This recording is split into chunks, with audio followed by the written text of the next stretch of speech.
어디에 있는지조차 세상에 증명할 수 없습니다.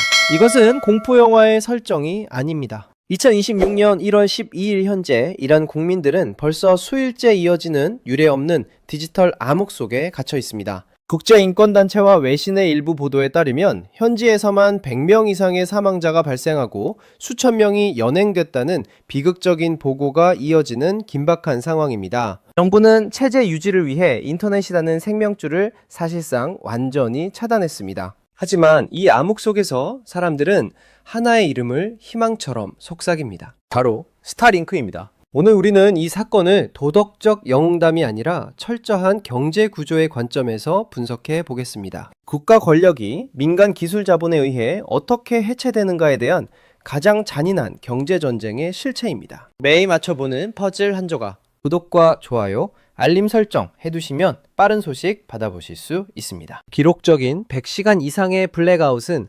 경제학적으로 볼 때 국가의 미래를 담보로 잡은 파괴적인 도박입니다. 2026년 현재 이란의 물류와 결제 그리고 기업 간의 거래는 모두 디지털 네트워크 위에서 실시간으로 움직입니다. 이 혈관을 스스로 잘라버린 결과 이란 경제는 매 시간 천문학적인 기회비용을 지불하고 있습니다. 여기서 기회비용이란 인터넷을 차단함으로써 포기하게 된 모든 경제적 부가가치를 의미합니다. 모든 상점은 카드 결제기를 버리고 현금만 받아야 하며 그 과정에서 경제학에서 말하는 거래 비용은 무한대로 발산합니다. 거래 비용이란 물건을 사고 파는 데 들어가는 시간과 노력을 넘어 그 과정에서 겪는 물리적 위험까지 포함하는 개념입니다.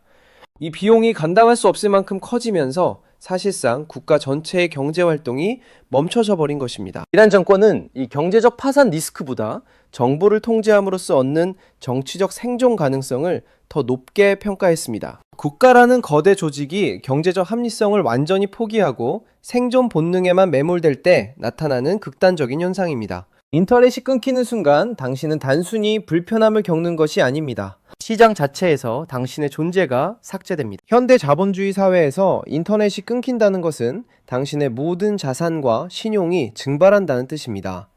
은행에 예치된 돈은 숫자로만 존재할 뿐 꺼내 쓸 수 없는 유령이 되고 주식과 코인은 실시간으로 폭락하고 있다는 소문만 돌 뿐 당신은 그저 앉아서 내 전 재산이 녹아내리는 것을 지켜봐야 합니다.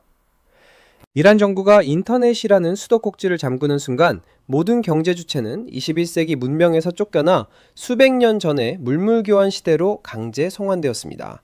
이것이 바로 국가가 국민을 통제하기 위해 휘두르는 가장 잔인한 경제적 폭력입니다. 하지만 국영통신망이 통제된 열등제로 전락한 순간 사람들은 필사적으로 대체제를 갈구하게 됩니다.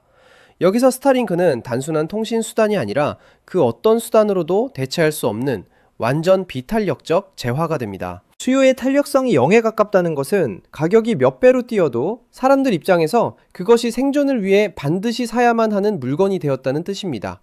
이런 절망적인 암흑 속에서 유일한 경제적 구원투수로 등판한 스타링크를 이제 냉정하게 분석해 봅시다. 일론 머스크와 스페이스X는 접속을 가능하게 하거나 제한을 완화하는 방식으로 이란의 상공을 열었습니다. 지상 기지국을 정부가 완벽하게 장악했음에도 우주에서 쏟아지는 위성 신호는 완전히 막지 못했습니다. 일부 분석에 따르면 현재 이란 내 스타링크 단말기는 수만 대 수준으로 보급된 것으로 추정됩니다. 이 장비들은 이란 정부의 정보 독점권을 무너뜨리는 치명적인 구멍입니다. 여기서 우리는 스타링크 단말기가 이란 내에서 갖는 기형적인 자산 가치에 주목해야 합니다. 미국 현지 가격이 $500 수준인 단말기가 이란 암시장에서는 수배에 달하는 프리미엄이 붙어 거래되고 있다는 소식 들려옵니다. 누군가에게는 한 달 월급이지만 누군가에게는 전 재산을 다 털어서라도 사야 하는 생존 티켓이 된 것입니다. 정부가 단말기 수입을 엄격히 금지하고 소지자를 처벌할수록 스타링크의 희소성 가치는 금값보다 비싸집니다. 암시장 중간상들은 장비를 밀수하며 발생하는 위험 비용과 뇌물 비용을 가격에 그대로 전가합니다. 그럼에도 불구하고 수요는 폭발합니다. 자산가들은 내 재산을 해외로 빼돌리기 위해 이 비싼 가격을 기꺼이 지불합니다. 스타링크는 이제 단순한 정보통신 기기가 아니라 검열나는 환경이 만들어낸 최고의 사치제이자 동시에 가장 처절한 필수제가 되었습니다. 여기서 일론 머스크와 이란 정부 사이의 게임 구조를 들여다봐야 합니다. 이 싸움은 반복되는 일반적인 게임이 아닙니다. 국가는 인터넷 차단을 유지하기 위해 매시간 낙대한 정치적, 경제적 비용을 지불해야 하지만 자본은 위성망 구축이라는 초기 투자 이후 서비스를 제공하는 한계 비용이 거의 0에 수렴합니다. 시간이 흐를수록 국가는 자산이 걷어나지만 자본은 추가 비용 없이 영향력을 확대할 수 있습니다. 이 싸움은 시작부터 시간이 자본의 편인 불공정한 게임입니다. 물론 스타링크의 이번 결정에는 인도주의적인 동기와 동시에 장기적으로 스타링크를 전쟁과 독재 상황에서 통하는 통신망으로 각인시키려는 사업적 계산이 함께 섞여 있을 수 있습니다. 머스크는 스타링크를 전 지구적 안보와 경제의 핵심 인프라로 격상시키려 합니다. 우크라이나 전쟁에서 증명했듯 위성통신은 국가의 운명을 바꾸는 무기가 될 수 있습니다. 이를 바탕으로 스페이스X는 미국 국방부와 수조원 규모의 계약을 따내며 안정적인 수익 모델을 확보했습니다. 이란에서의 지원 역시 전 세계 독재 국가에 대항하는 유일한 통신 수단이라는 강력한 마케팅 성적표를 전 세계에 각인시키는 과정입니다. 즉 스타링크는 이란 국민에게는 탈출구였지만 동시에 국가가 잃어버린 통신 주권의 빈자리를 거대 자본이 차지하는 시작점이기도 합니다.